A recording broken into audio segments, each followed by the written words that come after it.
क्यों भाई ऐसी आवाज आ रही है? जरा जोर से दोनों हाथ उठाकर बोलिए, भारत माता की। मंच पर उपस्थित श्रीमान प्रेमा खांडू जी, जिनके नेतृत्व में अरुणाचल में विकास की बयार देखी जा रही है, हमारे उप मुख्यमंत्री अरुणाचल प्रदेश, गृह मंत्री अरुणाचल प्रदेश, मेरे मित्र और सांसद श्रीमान तापिर गांव जी, यहां की विधायक श्रीमती पुल, यहां के विधायक श्री वाघे, मेरे साथ दिल्ली से आए हुए भारत सरकार के गृह सचिव श्रीमान भल्ला जी, धर्मेंद्र जी, मुख्य सचिव अरुणाचल प्रदेश, अनीश दयाल सिंह, आईटीबीपी के डीजी महोदय, श्री सतीश गोलचा जी, DGP Arunachal Pradesh, major general Bains जी, जीओसी, और सुनील बनवाल जी, संयुक्त सचिव गृह मंत्रालय, और आज भारत के पहले गांव में उपस्थित आप सभी अरुणाचल वासियों को बहुत प्यार भरा नमस्कार, वंदे मातरम। मित्रों, यहां आया तब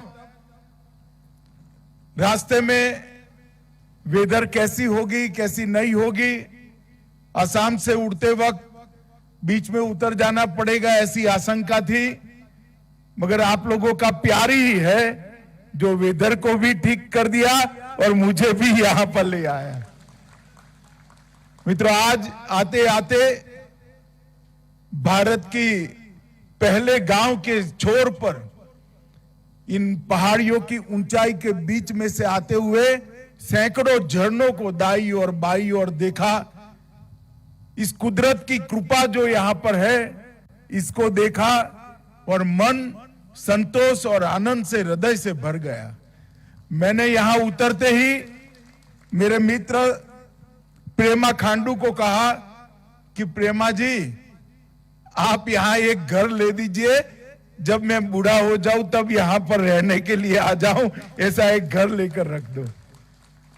सच अर्थ में भारत की सीमा के रखवाले ऐसे मेरे अरुणाचल के प्यारे भाइयों बहनों, आप सभी को बहुत बहुत नमस्कार और बहुत बहुत शुभकामनाएं। ये अरुणाचल हमारे वेदों में, पुराणों में, इतिहासों में भारत में सूर्यदेव का सबसे पहला किरण जिस धरती पर पड़ता है, उसको भगवान परशुराम ने अरुणाचल का नाम दिया था। वहां से लेकर आज तक कश्मीर से कन्याकुमारी और द्वारिका से लेकर कामाख्या तक इतने बड़े देश में बच्चा बच्चा ये धरती को उगते सूर्य के प्रदेश के रूप में जानता है। और आज मैं यहां पर हूं, जो भारत माता के माथे के मुकुट का एक तेजस्वी और दैदीप्यमान मणि है, वो धरती पर हूं। मैं आज सच अर्थ में यहां आकर बहुत प्रसन्न और खुश हूं।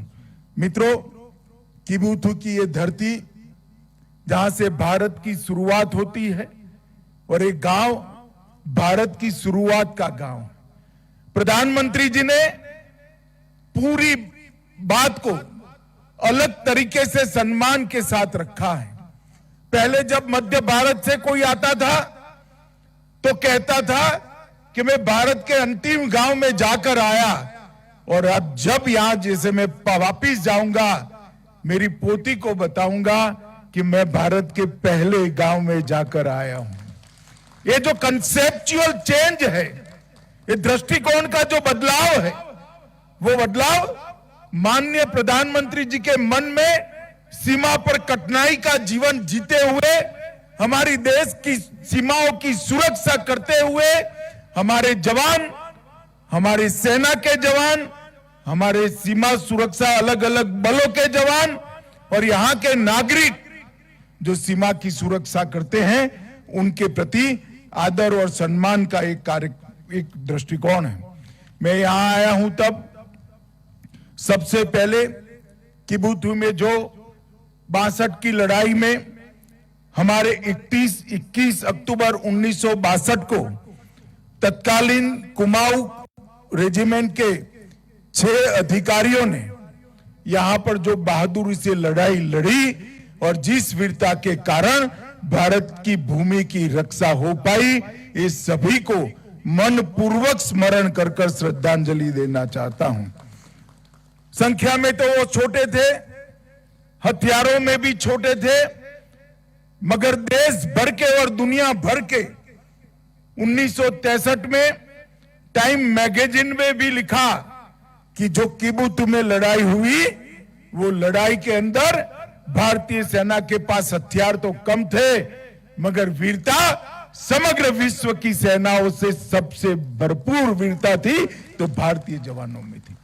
और मित्रों, आज पूरा देश निश्चिंत होकर सो रहा है, चाहे हमारी किसी भी सीमा हो, अरुणाचल का प्रदेश हो, लद्दाख का प्रदेश हो, कश्मीर हो या कोई भी प्रदेश हो, हम निश्चिंत होकर देश के मध्य भाग में, देश के उत्तरी भाग में सो रहे हैं। इसका कारण हमारे हिमवीर आईटीबीपी के जवान और हमारी थल सेना का पराक्रम और उनका त्याग और बलिदान है।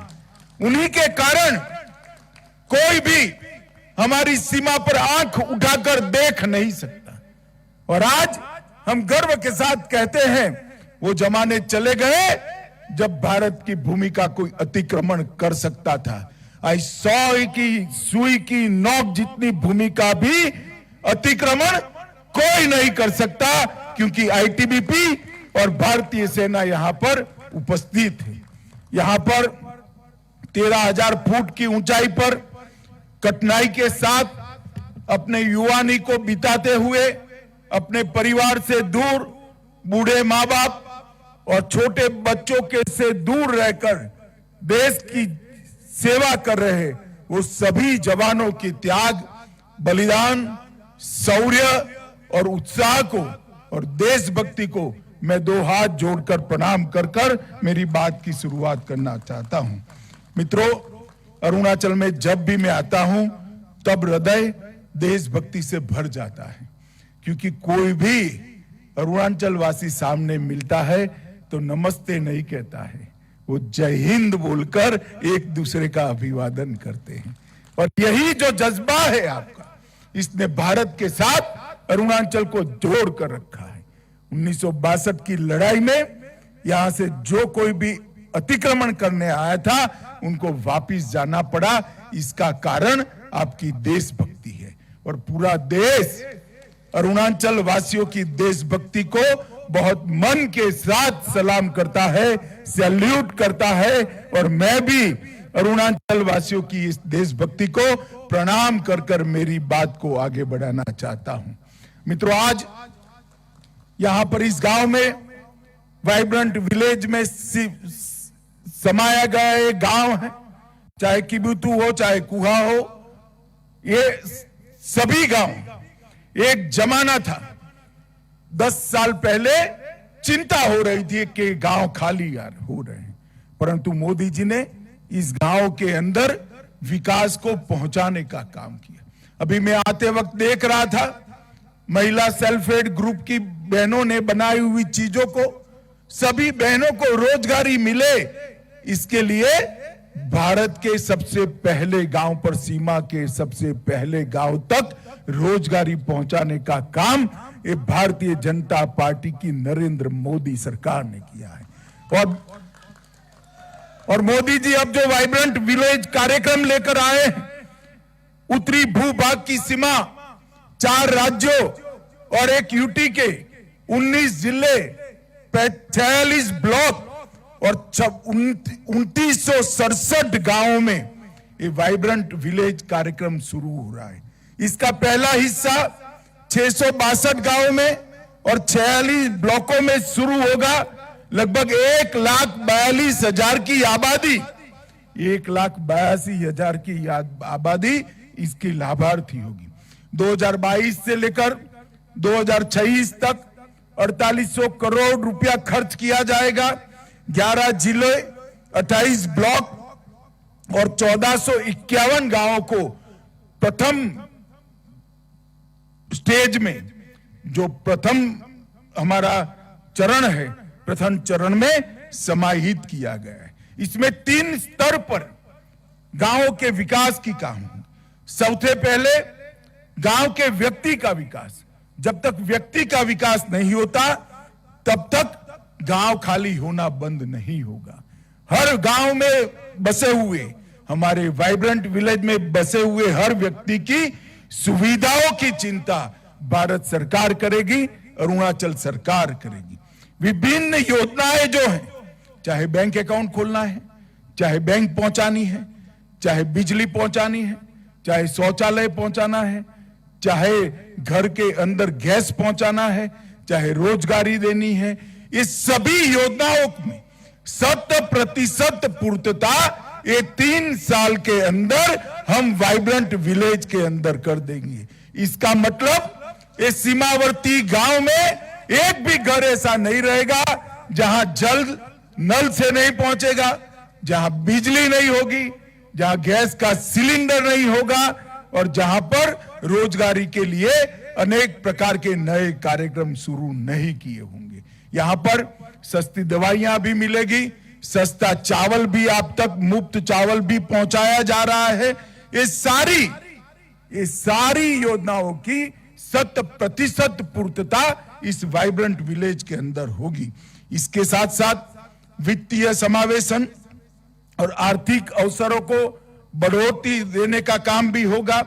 फिजिकल और डिजिटल दोनों कनेक्टिविटी से गांव को बाकी के भारत के हिस्से, बाकी के अरुणाचल के हिस्से से जोड़ने का काम होगा। एनर्जी सिक्योरिटी को, एनवायरमेंट की सिक्योरिटी को भी सुनिश्चित किया जाएगा।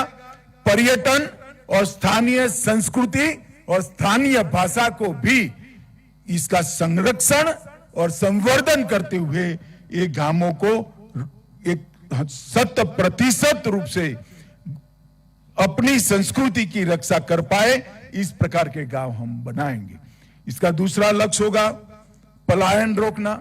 यहां पर रोजगारी की सारी सुविधाएं हम खड़े होंगे। निर्जन गांवों में पुनर्वास होगा। हमारे उप मुख्यमंत्री जी ने बताया कि कनेक्टिविटी के कारण पहले गांवों में आबादी घट रही थी, अब गांवों में आबादी बढ़ रही है और प्रभावित गांवों में पूर्ववत स्थिति प्राप्त करने का हमने 5 साल का लक्ष्य रखा है, जिसको मैं खुद गृह मंत्रालय में से हर महीने मॉनिटर करने वाला हूं और प्रधानमंत्री जी भी गृह मंत्रालय की बार बार पूछा कर रहे हैं। और इसके साथ साथ तीसरा लक्ष्य है सीमावर्ती गांवों की मूलभूत इंफ्रास्ट्रक्चर। यहां पर पानी को रोककर पीने की पानी के स्रोत खड़े करना, जल विद्युत की आपूर्ति कर जल विद्युत से यहां की सेना के जवान, आईटीबीपी के जवान और ग्रामीण जनों को बिजली पहुंचाना, स्वास्थ्य की सुविधाएं खड़ी करना और आवश्यक सेवाएं सारी गांव में उपलब्ध कराना। ये 3 चरण में वाइब्रेंट विलेज कार्यक्रम होगा और इसके माध्यम से समग्र उत्तरी बॉर्डर के सभी गांव जहां से आबादी कम होने का खतरा दिखाई पड़ता था, वहां आबादी को बढ़ाने का काम करना, वहां देश भर से पर्यटन आए इस प्रकार की सुविधा करना और जो देश के शहर में जो सुविधा नागरिकों को उपलब्ध है वो सारी सुविधा आप लोगों को मिले। एक बार कनेक्टिविटी हो जाएगी तो ऑनलाइन एजुकेशन के सारे कोर्स भी पढ़ेंगे, बढ़ेंगे। हमारे बच्चे यहां से पढ़कर सारी एग्जामिनेशन के अंदर हिस्सा भी ले पाएंगे। इस प्रकार से सर्व सुविधाओं से युक्त एक गांव बनाने का हमने काम किया है। वाइब्रेंट विलेज प्रोग्राम को मिशन मोड में हम लेंगे।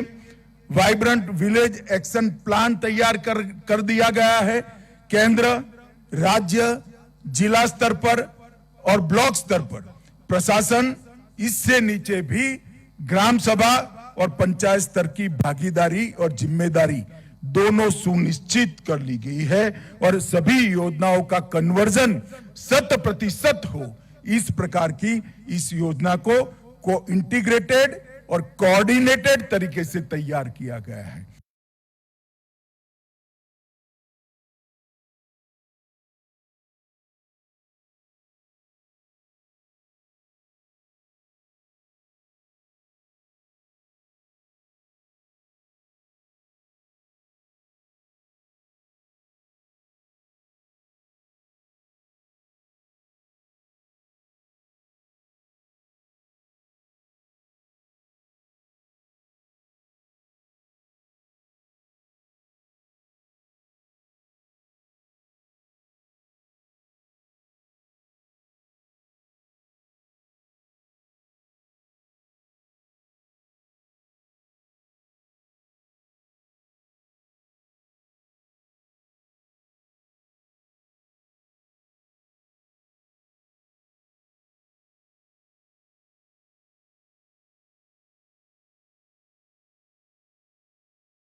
शत प्रतिशत सफल हो। मैं आज अरुणाचल वासियों को कहकर जाता हूं कि वाइब्रेंट विलेज जो जो अरुणाचल में है, आपको गांव में रहने से गर्व हो, आपको गांव में रहने से सभी सुविधा प्राप्त हो। ऐसा गांव बनाने की जिम्मेदारी प्रेमा खांडू और नरेंद्र मोदी सरकार की है।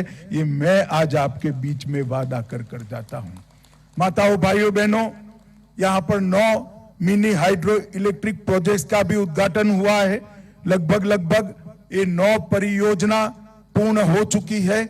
इसकी संस्थापित क्षमता 725 किलोवाट है। लगभग 30 करोड़ की लागत से ये योजनाओं को पूरा किया गया है। और ऐसी छोटी छोटी योजनाओं को एक्सप्लोर कर ही हम अरुणाचल जैसे विषम भौगोलिक परिस्थिति वाले राज्य में गांवों की बिजली की आपूर्ति को सुनिश्चित करेंगे। गांवों की तो होगी, ये हमारी प्रायोरिटी है।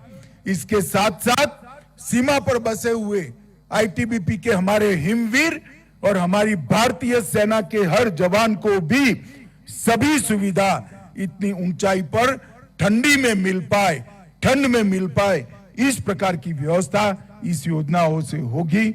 और इन 9 परियोजनाएं से अंतरराष्ट्रीय सीमा पर सेना और आईटीबीपी के 11 संस्थानों को भी इसका फायदा मिलने वाला है। और आज आईटीबीपी की 14 परियोजनाएं 120 करोड़ रुपए की है, जो अरुणाचल, बिहार, केरल, आंध्र प्रदेश, ये सभी जगह पे है। आज इसका उद्घाटन हुआ है। क्षेत्रीय मुख्यालय, जवानों के लिए अच्छे बैरक, मैस, एमआई रूम, आवासीय भवन, ये सभी सुविधाएं इससे बढ़ने वाली है। मित्रों, आज यहां पर प्रेमा खांडू जी के नेतृत्व में मैंने महिला सेल्फ हेल्प ग्रुप का काम देखा है। वर्तमान में छोटे से राज्य अरुणाचल में 6,600 सेल्फ हेल्प ग्रुप का गठन कर दिया गया है और 53,000 से ज्यादा महिलाओं को रोजगारी इस सेल्फ हेल्प ग्रुप के माध्यम से मिल रही है। मित्रों, ये उपलब्धि बहुत बड़ी है। ये सशक्तिकरण जो हो रहा है गांव में रहती हुई बहनों का, उनके पास हुनर है, मेहनत करने की तैयारी है। इस सेल्फ हेल्प ग्रुप के माध्यम से उनको मार्केट भी मिल रहा है और रोजगारी भी मिल रही है। और उसके हुनर को शहरों को साथ जोड़ने का काम आज यहां पर हुआ है। मैं इसके लिए हमारे मुख्यमंत्री प्रेमा खांडू जी को बहुत बहुत मन से बधाई देना चाहता हूं। मित्रों, आज जब मैं अरुणाचल में आया हूं तब समग्र उत्तर पूर्व को, समग्र नॉर्थ ईस्ट को 2014 के पहले एक समस्या युक्त, समस्याग्रस्त क्षेत्र के रूप में जाना जाता था। मगर 9 साल के अंदर ही मोदी जी की लुक ईस्ट पॉलिसी के कारण नॉर्थ ईस्ट अब समस्या युक्त क्षेत्र नहीं माना जाता है। नॉर्थ ईस्ट देश के विकास में कंट्रीब्यूट करने वाले क्षेत्र के रूप में पूरा देश आज नॉर्थ ईस्ट को जान रहा है। और इसका मेन कारण है, एक जमाने में दिल्ली में बैठे हुए नेताओं की आलस के कारण गलत दृष्टिकोण के कारण एक क्षेत्र विवादित था, उग्रवादी से ग्रस्त था और यहां पर शांति नहीं थी, विकास नहीं थी, कनेक्टिविटी नहीं थी।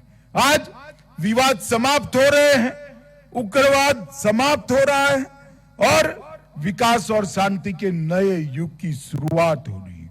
मित्रों, मोदी जी ने 3 स्तर पर काम चालू किया। उत्तर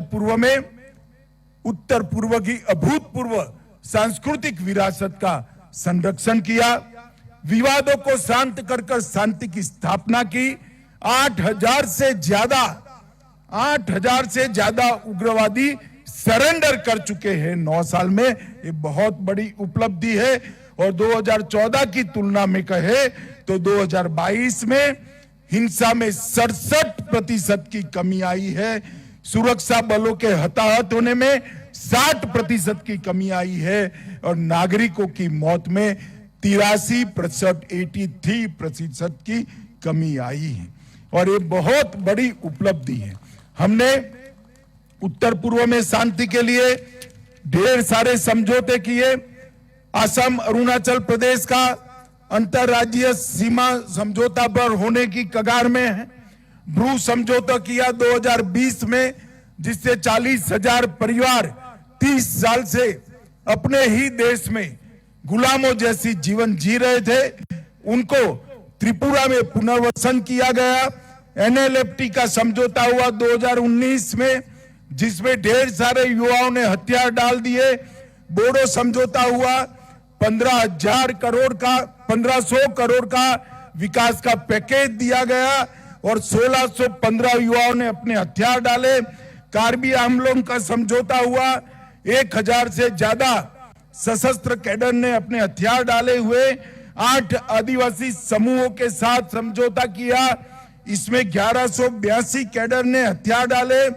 असम और मेघालय की अंतरराज्यीय सीमा के अंदर भी समझौता हुआ और 70% सीमा विवाद समाप्त हो चुका है। मित्रों, अब सपा के परिघे में भी बहुत बड़ी कमी आई है। एक जमाने में अब सपा हटाना चाहिए, यहां के लोग मांग करते थे। कांग्रेस ने अपने चुनावी घोषणा पत्र में कहा था कि अब सपा हटा लीजिए। हमने कहा था कि अब सपा नहीं हटाएंगे।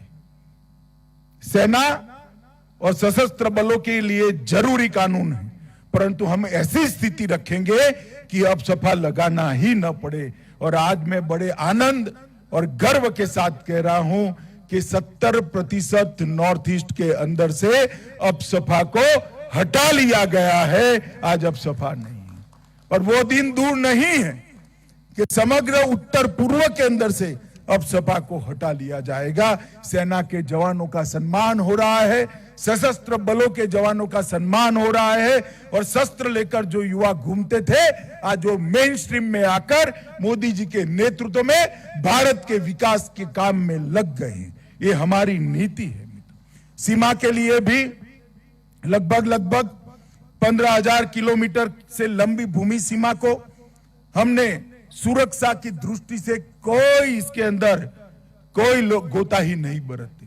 हमारी नीति स्पष्ट है। हम सबसे शांति चाहते हैं, मगर हमारे देश की 1 इंच भूमि पर भी कोई अतिक्रमण नहीं कर सकेगा। हमारी सेना और हमारी सीमा इसके सम्मान के साथ कोई समझौता नहीं कर सकेगा। ये हमारी सरकार की नीति है, नरेंद्र मोदी सरकार की नीति। और इसके कारण हमने सीमाओं की सुरक्षा को ही राष्ट्र की सुरक्षा माना है। इसके आगे और कोई संदेश हो नहीं सकता। सीमा की सुरक्षा ही राष्ट्र की सुरक्षा होती है। इसलिए सीमा पर इंफ्रास्ट्रक्चर को नरेंद्र मोदी जी ने अपनी प्रायोरिटी में रखा है। 2014 से 2023 तक 547 किलोमीटर की बॉर्डर फेंसिंग का काम पूरा कर लिया गया है। 1100 किलोमीटर से ज्यादा बॉर्डर रोड का निर्माण किया है। 1057 किलोमीटर पर फ्लड लाइट लगाने का काम हुआ है। 468 बॉर्डर ऑब्जर्वेशन पॉइंट्स BOPs लगाने का पोस्ट लगाने का काम भी पूरा हो गया है। और मैं इतना ही कह सकता हूं कि सीमा के इंफ्रास्ट्रक्चर के डेवलपमेंट में कांग्रेस ने 12 टर्म में 12 बार उनकी सरकार आई, इसमें जो काम नहीं किया वो मोदी जी ने सिर्फ 2 टर्म के अंदर कर कर दिखाया है। ये बताता है कि ये सरकार की सीमा के लिए क्या प्रायोरिटी है। इसके लिए हमने भूमि अधिग्रहण करने के लिए गृह मंत्रालय को शक्तियां दी है। सीमा क्षेत्र विकास का कार्यक्रम बॉर्डर एरिया डेवलपमेंट प्रोग्राम बनाया है। सीमा व्यापार के लिए इंटीग्रेटेड चेकपोस्ट बनाई है और इसके साथ साथ ये वाइब्रेंट विलेज कार्यक्रम को भी आगे बढ़ाया है। मित्रों, अरुणाचल के विकास के लिए भी लगभग अंतरराष्ट्रीय सीमा के 5 किलोमीटर के दायरे में आने वाले 180 गांवों को सभी मौसम में उपयोग में आने वाली सड़कों से जुड़ा है। 1859 किलोमीटर लंबे अरुणाचल फ्रंटियर हाईवे नाफरा से विजयनगर तक इसका काम शुरू हो गया है और पिछले कुछ वर्षों में सीमावर्ती क्षेत्रों में 2500 किलोमीटर सड़कों का निर्माण कर 252 बस्तियों को जोड़ा गया है। सालाना लगभग 2000 लेन किलोमीटर का निर्माण करने का कार्यक्रम है। केंद्र सरकार द्वारा अरुणाचल सरकार को 44,000 करोड़ रुपया हमने इंफ्रास्ट्रक्चर डेवलपमेंट के लिए दिया है। हवाई संपर्क के लिए भी advance landing ground Mechuka, Tuting, Walong, Vijaynagar, Mechuka, Tuting और वालोंग में सिविल टर्मिनल बिल्डिंग का निर्माण भी अंतिम चरण में है। रेल संपर्क के लिए पासीघाट, तेजू, परशुराम कुंड भी हमारा प्रथम गांव वाला स्थान है। वहां पर भी फील्ड लेवल का सर्वे समाप्त हो चुका है, काम बहुत जल्द में होगा। डिजिटल संपर्क में भी 684 गांवों में 4G कनेक्टिविटी पहुंच चुकी है। विद्युत सीमा क्षेत्रों में प्रकाश की व्यवस्था लगभग 1327 सीमावर्ती गांवों का विद्युतीकरण किया गया है और 728 गांवों में 6000 सौर स्ट्रीट लाइट भी लगाने का काम हुआ है। मित्रों, मैं इसलिए बता रहा हूं कि नरेंद्र मोदी जी की और नरेंद्र मोदी सरकार की सबसे बड़ी प्राथमिकता हमारा सीमा का क्षेत्र है। आज मैं यहां आया हूं तब समग्र वाइब्रेंट विलेज प्रोग्राम का भी रिव्यू यहां पर रखा गया है और अभी हेलीकॉप्टर चला गया, सभी लोग देख रहे थे, हेलीकॉप्टर चला गया। अमित शाह यहां बैठे हैं, कैसे जाएंगे? मैं कहीं नहीं जा रहा, आज आपके गांव में आपके साथ रुककर आपके साथ भोजन कर कर जाने वाला हूं, कल दोपहर को जाऊंगा। मित्रों, ये जो अप्रोच है मोदी जी ने, और मैं अकेला नहीं, समग्र मंत्रिमंडल को वाइब्रेंट विलेज के अंदर एक रात रुकने के लिए मोदी जी ने बात कही है और भारत सरकार के सभी मंत्री कोई न कोई वाइब्रेंट विलेज में जा रहे हैं। ये बहुत बड़ी बात है। ये अप्रोच जो है वो दूरिया रोड से कम नहीं होती है, दूरिया एयरपोर्ट से कम नहीं होती है, दूरिया रेलवे से कम नहीं होती है, दूरिया मन के लगाव और प्यार से कम होती है और ये दूरिया कम करने का काम नरेंद्र मोदी जी ने किया है। आज मैं आया हूं तब अरुणाचल के संपूर्ण विकास के लिए प्रेमा खांडू की सरकार को मन से बहुत बहुत बधाई देना चाहता हूं। इनके नेतृत्व में अरुणाचल दिन दूनी रात चौगुनी प्रगति कर रहा है। नीचे प्रेमा खांडू, ऊपर नरेंद्र मोदी, ये जो डबल इंजन की सरकार है वो अरुणाचल को समग्र देश में छोटे राज्यों में सबसे विकसित राज्य बनाएगी, इसका मुझे पूरा भरोसा है। आज वाइब्रेंट विलेज के गांव वासियों को मैं हृदय से बहुत बहुत बधाई और शुभकामनाएं देना चाहता हूं। मोदी जी ने जो योजना बनाई है, आप भरोसा रखना, वो योजना को हम जमीन पर उतारेंगे और एक गांव को वाइब्रेंट विलेज बनाकर देश का पहला गांव कहलाने में आपको गर्व हो, ऐसा गांव बनाकर ही दम लेंगे। आप इतनी देरी होने के बावजूद इतने दूर दूर से पहाड़ियों पर से यहां तक आए हैं, इसलिए ये आओ भगत के लिए, इस स्वागत के लिए और आपके दर्शन करने का मुझे आपने मौका दिया, इसलिए मैं हृदय से भारत सरकार, भारत सरकार के प्रधानमंत्री और मेरी ओर से आप लोगों का बहुत बहुत धन्यवाद करता हूं, बहुत बहुत आभार व्यक्त करता हूं। मेरे साथ एक बार जोर से ये पहाड़ियों में सब जगह गूंज जाए, ऐसी जोर से बोलिए भारत माता की। अरे जोर से बोलिए, मोदी जी तक आवाज जानी चाहिए।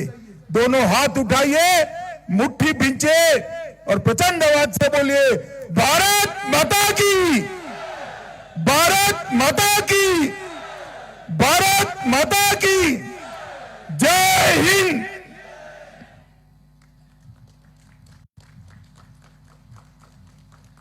बहुत बहुत धन्यवाद माननीय मुख्य अतिथि महोदय। आपके मार्गदर्शन, आपके आशीर्वचनों के लिए उपस्थित तमाम लोगों की ओर से हम आपके प्रति बहुत बहुत आभार व्यक्त करते हैं।